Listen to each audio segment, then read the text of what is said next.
नई सोच लाइव से मैं सोनाली कुमारी और अभी हम बात करेंगे बरही के विधायक उमाशंकर जी से। जो बात हम करने चाहेंगे कि लोकसभा चुनाव जो है वो नज़दीक आ चुका है और ये कंटिन्यू दौरा कर रहे हैं। इस क्षेत्र में जनता के बीच में इनका क्या रुझान रह रहा है, नए युवक को लेकर, महिलाओं को लेकर या फिर बुजुर्ग को लेकर, किस तरह से इनको सुनने को मिल रहा है और क्या क्या अभी कार्य नहीं हुआ है, इस सब मुद्दों पर हम इनसे कुछ बात करेंगे। सबसे पहले नई सोच के आप हैं, मैं नई सोच की ऊर्जा भी आप में है, नई सोच का तो मैं बधाई देता हूं कि आप मेरे घर पे आए, इसके लिए बधाई देता हूं। और ख़ास कर कि जनता हमसे सवाल भी करती है जी। कारण है कि मैं 45 वर्ष से लगातार उसके साथ हूँ। उसको ये कहता है, वो इसका कहता है कि आप हैं जहाँ कहेंगे तो आप हम वहीं देंगे वोट। हम कहा कि मैं पूरा विश्वास करती है कि आप जहाँ बोलेंगे वहाँ हम वोट दे देंगे। मैं एक बात बताइए, अब हम तो थे बीजेपी में, 2010 में जीते और 14 में भी हार गए और 19 तक मैं था। अब सोच लीजिए कि यदि जो भारतीय जनता पार्टी हमको टिकट नहीं दिया और जब मैं जहां आ गया था वहीं से हमको इतना वोट मिल गया कि 13,000 से हरा दिए। अब भारत के प्रधानमंत्री हमको नहीं हरा पाए, मनीष क्या हमारे सामने भाई, तो हम जहां कहेंगे तहीं जाएगा।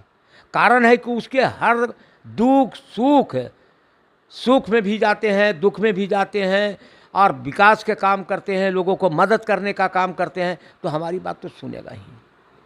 जो मदद करेगा उसकी बात सुनेगा ही। विकास के कार्य में अभी तक क्या क्या रहा है सर? हमारे यहाँ आप जाइएगा तो जितने भी, एक नहीं है, सभी सड़कों में काम हो रहा है और सभी पंचायतों में नल जल योजना के माध्यम से कार्य किए जा रहे हैं। चेक डैम बनाए जा रहे हैं, पुल बनाए जा रहे हैं, पुलिया बनाने जा रहे हैं। कोई ऐसा गांव नहीं है जहां नहीं काम हो रहा है। जितने भी आंगनबाड़ी के हैं सब जगह किचन सेट का निर्माण हो रहा है, स्कूल का बाउंड्री का निर्माण कराए जा रहे हैं, रंग रोगन किया जा रहा है।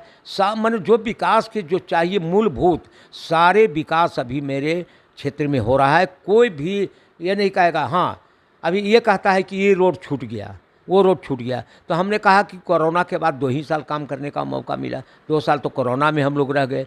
तो विकास के काम गति से हमारे यहाँ चल रहा है और कोई बिना रोक टोक के हमारे यहाँ चल रहा है सारी चीज़ें, अब विकास हो रहे हैं। बीजेपी का कहना है कि इस बार अब की बार 400 पार, क्या कहना है? मैं एक उदाहरण देता हूँ मैडम जी। जब 2020 में 19 में चुनाव हो रहा था तो यही रघुवर दास कहे थे कि अब की बार 65 पार, अब की बार 65 पार। क्या नतीजा हुआ मैडम? 25 पर अटक गए, सरकार नहीं बनी हम लोग को। यानी कि आज 47-48 हम लोग के साथ विधायक हैं और हम लोग की सरकार बन रही है। उसी प्रकार से मोदी जी की बात करते हैं, वो तो खाली झूठ के पुलिंदा हैं। अबरी कहते हैं 400 पार, कि जितना झूठ बोलते जाओ जनता अबरी उनके इस आप कहते हैं 200 नहीं पार होगा, 400 की क्या बात करते हैं। सरकार नहीं बनेगी तो इंडिया गठबंधन की सरकार बनेगी। अब कहीं ना कहीं महिलाओं का कहना है कि पहले हम गैस चूल्हे पे खाना बनाते थे, अब सिलेंडर पे वो खाना बनाने लगे हैं। अच्छा एक बात सुनिए, ये गैस पर सिलेंडर पर बना रहा है ना, उज्ज्वला योजना के माध्यम से मोदी जी ने सभी महिलाओं को चूल्हा और गैस दिया। उस समय हमारी जब वो 14 में आए तब उस समय मनमोहन सिंह के सरकार में सिलेंडर का दाम 450 रुपया मैडम था। हमने गैस तो दे दिया, एक बार गैस भरा दिया, एक बार चूल्हा फ्री दे दिया और उसको आज 1200 रुपया का गैस भराया जा रहा है।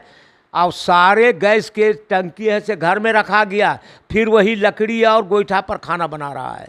लेकिन ऐसा सुनने को आ रहा है कि अभी 100 रुपये सिलेंडर पे वो कम कर दिया गया। जब चुनाव आता है तो 100 रुपया कम कर देंगे, जैसी सरकार बनेगा तो 500 बढ़ा देंगे। यही तो हो रहा है उनके ज़माने में।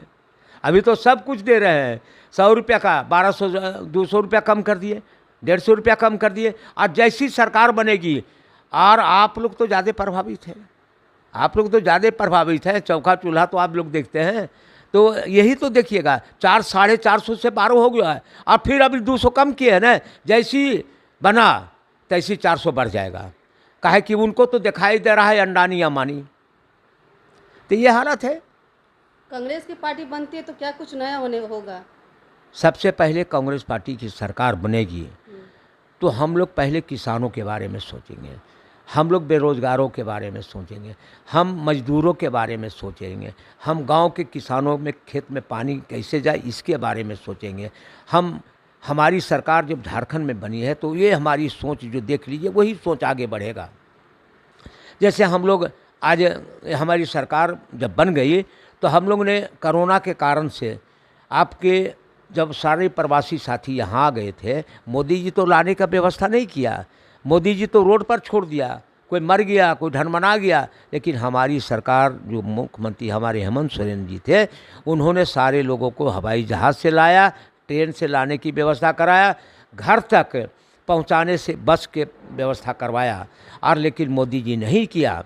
हम उनका नारा था कि हवाई चप्पल पहनने वाले को हवाई जहाज़ से लाने का काम करेंगे, लेकिन वो तो नहीं लाए। लेकिन मैं बधाई देता हूँ हेमंत सोरेन जी के, टापू पर रहने वाले प्रवासी साथियों को बिना पैसा का हवाई जहाज़ से लाने का काम किए, ट्रेन से लाने का काम किए। कोरोना के बाद जब हमारी सरकार आगे बढ़ी, 1.5 साल पौने 2 साल तक कोरोना नहीं, तो सारे राज्य में एक साथ हम लोग 4 बार गरीब के तन पर कपड़ा दिया। फटा हुआ कपड़ा पहन के आती थी, हम लोगों ने धोती साड़ी लुंगी साड़ी देने का काम हम लोगों ने किया। एक हमारा पहला है कि हम गरीबों के तन पर कपड़ा दिया। दूसरा हम लोगों ने आपकी योजना, आपकी सरकार, आपके द्वार के माध्यम से, आपके माध्यम से हम लोगों ने सारे वृद्धा लोगों को वृद्धा पेंशन देने का काम किया। विधवा पेंशन को विधवा पेंशन इसलिए दिया कि मोदी जी की सरकार यहाँ भी थी, हरगवर सरकार मुख्यमंत्री थे, उन्होंने कानून बना दिया कि विधवा के 40 वर्ष के बाद विधवा पेंशन देंगे। हम उस कानून को रद्द कर दिया। जब हमारी बेटी बहू विधवा होगा उसी दिन से विधवा पेंशन देने का काम किया। मतलब कि किसी भी एज में अगर वो विधवा होते हैं तो उनको विधवा पेंशन जो है वो शुरू कर दिया। हाँ, शुरू कर देता है। कानून बनाया थे रघुवर दास 40 वर्ष के बाद देंगे। जो महिलाओं का सम्मान नहीं करते हैं, हम लोग महिलाओं का सम्मान किया। कहीं ना कहीं देखा जाए तो बीजेपी जो है वो भी महिलाओं का सम्मान में कोई कमी नहीं छोड़ रही अच्छा, एक बार आपने मणिपुर की घटना नहीं देखा? मणिपुर में घटना नहीं देखा भैया? मणिपुर में महिलाओं को नंगा करके घुमाया गया। भारत के प्रधानमंत्री गए वहाँ क्या? महिला की बात करते हैं। और एक बात बता, मैं हम तो उनका प्राइवेट लाइफ में नहीं जाऊँ, बात करूँगा, लेकिन महिला का सम्मान क्या मिला है?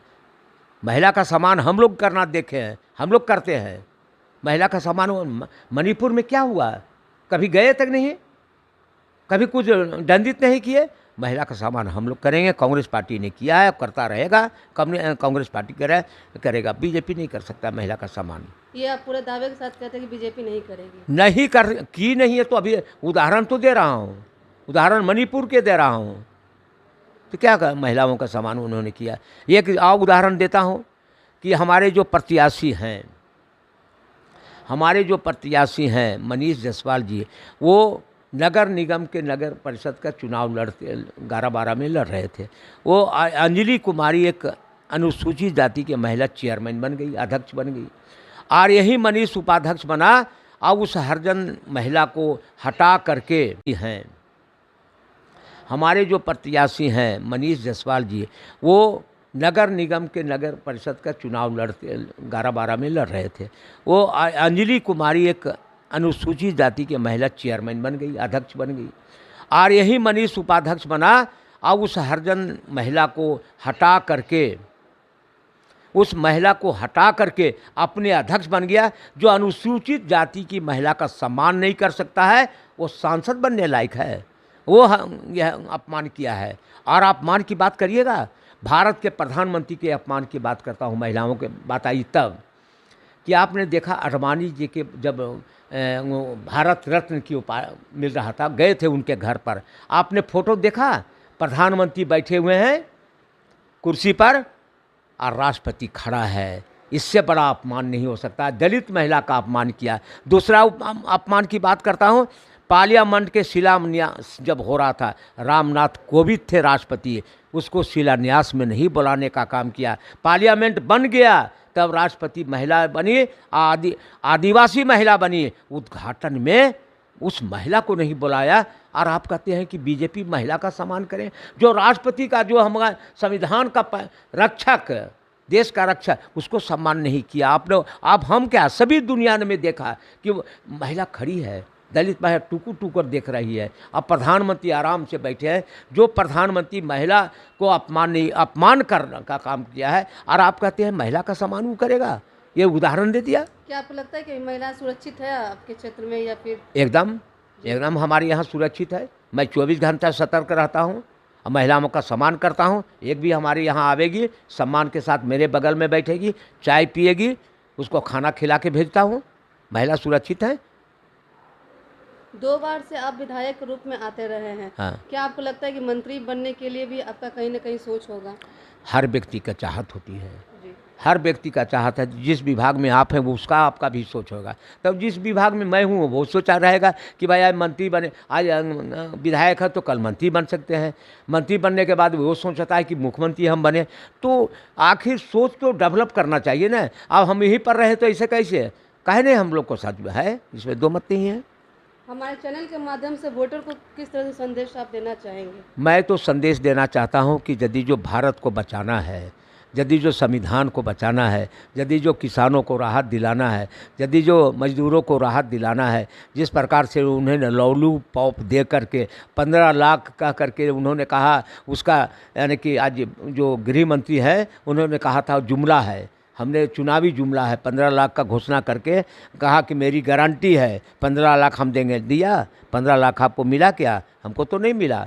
2 करोड़ की नौकरी के वादा किया, आज 18 करोड़ की नौकरी होता है, एक नौकरी नहीं दिया। जीएसटी स्वास्थ्य को देखकर अगर देखा जाए तो अभी आयुष्मान हर घर में हर व्यक्ति का बन रहा है। सुनिए, मेरा कहना है कि आयुष्मान बन रहा है, बहुत अच्छी बात है, बनना चाहिए। हमारे मुख्यमंत्री तो कहा हम 10 लाख तक देंगे।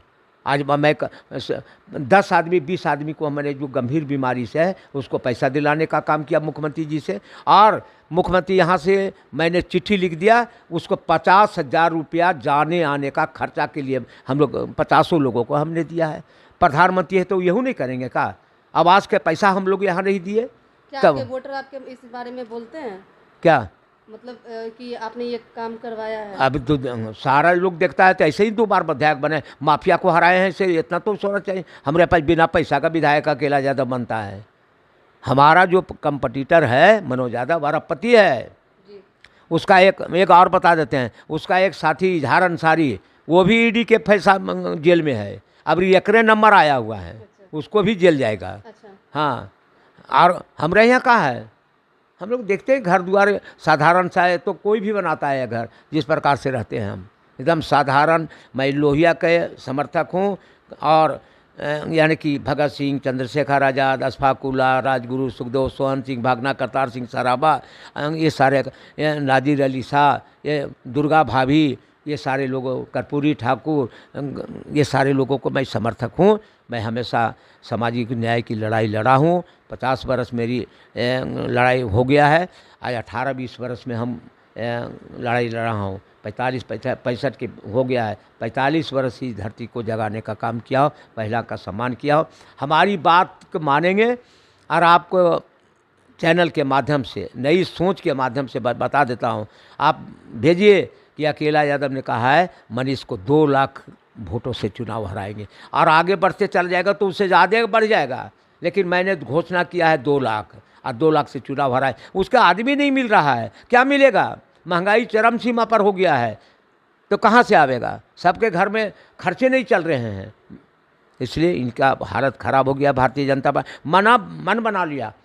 कल मनीष जायसवाल गौरिया कर्मा में गए थे, 10 आदमी था। 10 आदमी से 11 आदमी नहीं होता है। बाजा बत्ती उन्हीं से ले आता है, हिया नहीं होता है, कोई नहीं करता है। उन्हीं से बाजा बत्ती पूरा ढाल बजा हुआ लेके चलता है कि कुछ तो आ जाओ, लेकिन आवेगा कहाँ से? यहाँ तो अकेला यादव है। उसको तो मैंने 10 आदमी 15 आदमी रहता है, और निश्चित तौर पे इसको हार सुनिश्चित है। और मैंने जो संकल्प किया हूँ, मनोज यादव को कहा कि मैं ही हराऊंगा, हराया, तो इसको भी हरा देंगे हम। सुन रहे थे आप अभी, और इनका अकेले का दावा करना है उमा शंकर जी का कि 2 लाख से ये वोट जिताएंगे। और हम बात कर रहे थे महिलाओं के बारे में, जो इनका जो सोच है कि महिलाएं जो है वो अभी बीजेपी को लेकर वो सुरक्षित नहीं है, और अगर कांग्रेस की पार्टी आती है तो इसमें महिला के बारे में मुख्य उद्देश्य पे इनका ये कहना है कि महिलाएं जो है वो काफ़ी रोजगार से भी वो मतलब वंचित हो जाएंगी और सुरक्षित अपने को महसूस करेंगी। बस इस हमारे चैनल के साथ आप बने रहिए नई सोच लाइफ के साथ।